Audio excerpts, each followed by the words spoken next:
Assalamualaikum warahmatullahi wabarakatuh. Apa kabar Ananda peserta didik?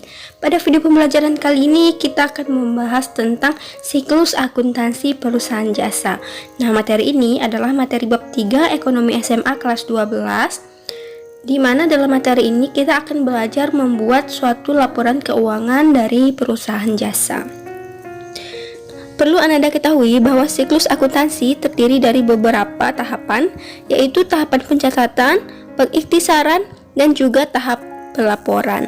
Nah, sebelum kita masuk ke tahap-tahap tersebut, Ananda sebaiknya mengetahui terlebih dahulu apa sih sebenarnya perusahaan jasa itu, bagaimana karakternya, apa bedanya dengan perusahaan lain.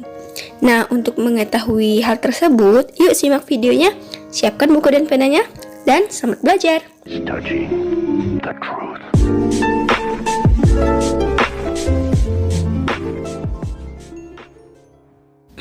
Di Indonesia, kita mengenal beberapa jenis perusahaan. Di antaranya adalah perusahaan jasa, perusahaan manufaktur, dan juga perusahaan dagang. Nah, karakteristik ketiganya itu berbeda, baik perusahaan jasa, perusahaan manufaktur, maupun perusahaan dagang. Nah, kali ini kita akan bahas perusahaan jasa terlebih dahulu ya. Dan video-video berikutnya nanti akan kita bahas tentang perusahaan manufaktur juga perusahaan dagang. Sebenarnya apa sih perusahaan jasa itu? Berdasarkan definisinya, perusahaan jasa itu adalah salah satu bentuk usaha yang dilakukan dengan tujuan memenuhi kebutuhan yang bergerak di bidang penyediaan jasa. Nah, contohnya di sini adalah seperti usaha salon, mekanik, kemudian ada usaha les komputer, les menjahit. Jadi mereka nggak jual suatu barang, mereka menyediakan keahliannya untuk melayani kebutuhan penerima jasa. Dengan memberikan jasa tersebut, nanti perusahaan jasa akan memperoleh uang. Nah, uang inilah yang nantinya akan dicatat di laporan keuangan perusahaan. Nanti akan kita bahas di slide berikutnya. Nah, setelah mengetahui pengertian perusahaan jasa, kita harus tahu apa saja sih karakteristik dari perusahaan jasa tersebut. Karakteristik perusahaan jasa yang pertama adalah tidak berwujud. Ya, jadi tidak ada bentuk fisik yang nyata. Mereka tidak punya barang, tidak dapat dilihat atau diraba, yang bisa hanya merasakan. Ya, jadi kayak cinta ya, tidak bisa dilihat tapi bisa dirasakan. Kemudian yang kedua adalah berubah-ubah. Maksudnya di sini adalah setiap jasa tidak memiliki standarisasi. Jadi standarnya itu tergantung kepuasan konsumen, tergantung kepada selera dari konsumen tersebut. Kemudian tidak dapat dipisahkan. Artinya seorang konsumen dan penyedia jasa harus ada di tempat yang sama. Kemudian tidak dapat disimpan. Artinya tidak ada bentuk fisiknya yang bisa kita simpan untuk dipakai beberapa tahun yang akan datang. Itu tergantung kepada penyedia jasanya atau orang yang bekerja sebagai karyawan di perusahaan tersebut. Jadi perusahaan jasa ini sifatnya adalah pelayanan. Nah, selanjutnya kita bahas tentang bukti transaksi. Bukti transaksi ini adalah bukti dari setiap aktivitas yang dilakukan oleh perusahaan jasa. Misalnya membeli peralatan dan perlengkapan salon, itu ada bukti transaksinya. Kemudian meminjam uang di bank untuk memperluas usaha salon, itu ada bukti transaksinya. Kemudian juga menerima jasa, misalnya ada orang potong rambut, itu kan nanti ada bukti transaksinya, ada bukti nota pembeliannya.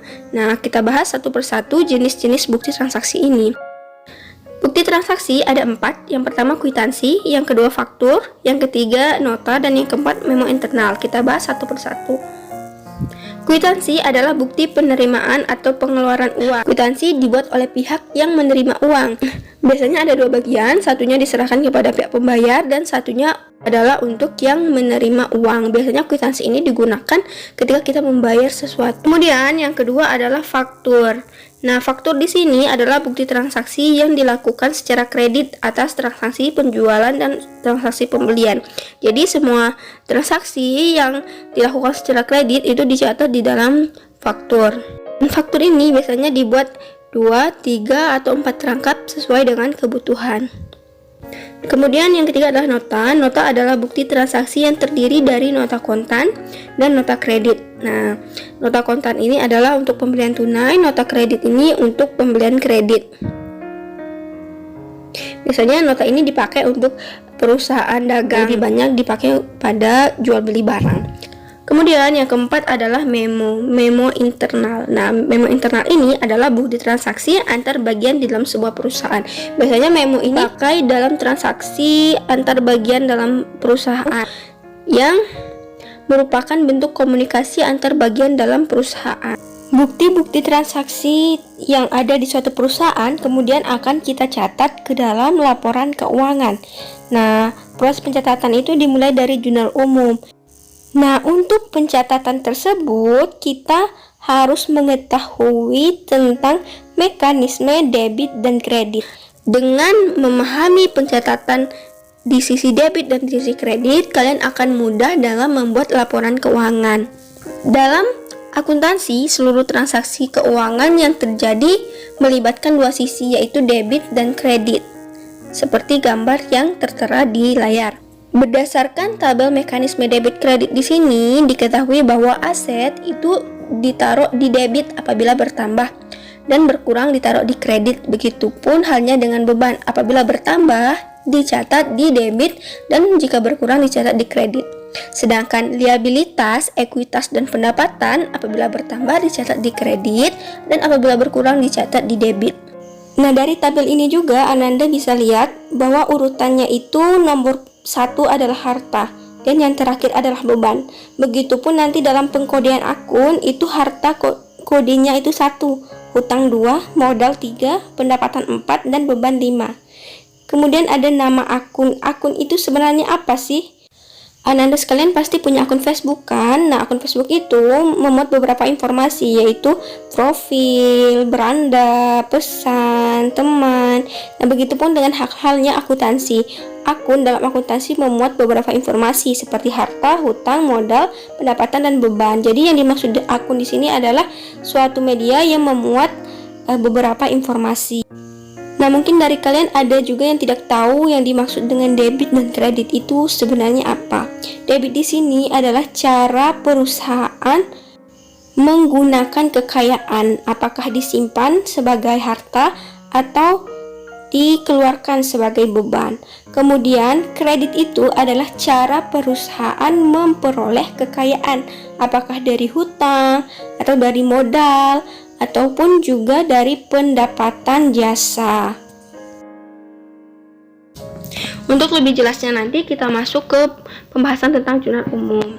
Selanjutnya kita bahas dulu tentang penggolongan dan pengkodean akun. Akun dalam akuntansi dibagi menjadi akun-akun real dan juga akun-akun nominal.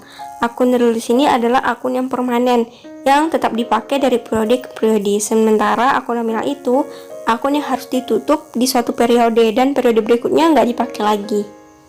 Dalam akun real ini terdapat akun aset yang kodenya 1, akun kewajiban yang kodenya 2, dan akun ekuitas yang kodenya 3. Dalam akun nominal terdapat akun pendapatan dengan kode 4 dan akun beban dengan kode 5. Nah, aset nanti itu ada bagian-bagiannya lagi. Ada aset lancar, aset tetap, kewajiban jangka pendek, kewajiban jangka panjang, ekuitas perseroan, dan juga free fee. Nah, masing-masing ini mempunyai kode tersendiri. Pengkodeannya dengan menambahkan angka di bawah angka depannya. Kalau aset kodenya 1, berarti aset lancar kodenya 10 atau 10. Aset tetap kodenya 11 dan seterusnya. Aset lancar nanti ada lagi bagian-bagiannya seperti kas, piutang, perlengkapan. Nah, ini tinggal menambah lagi kode di belakangnya. Jadi kodenya untuk kas peralatan perlengkapan itu ada 3. Misalnya kas 101, kemudian piutang 102, dan seterusnya. Untuk kode-kode akunnya nanti aku kasih linknya di deskripsi.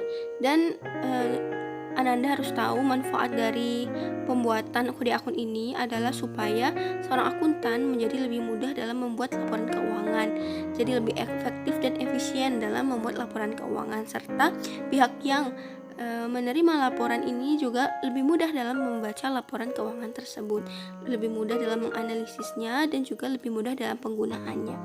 Oke, mungkin itu saja yang harus Ananda ketahui mengenai perusahaan jasa. Pada minggu berikutnya kita akan bahas bagaimana sih tahapan-tahapan dalam mencatat laporan keuangan perusahaan jasa. Jadi jangan lupa klik tombol like dan subscribe channel ini supaya Ananda tidak ketinggalan video pembelajaran berikutnya. Assalamualaikum warahmatullahi wabarakatuh.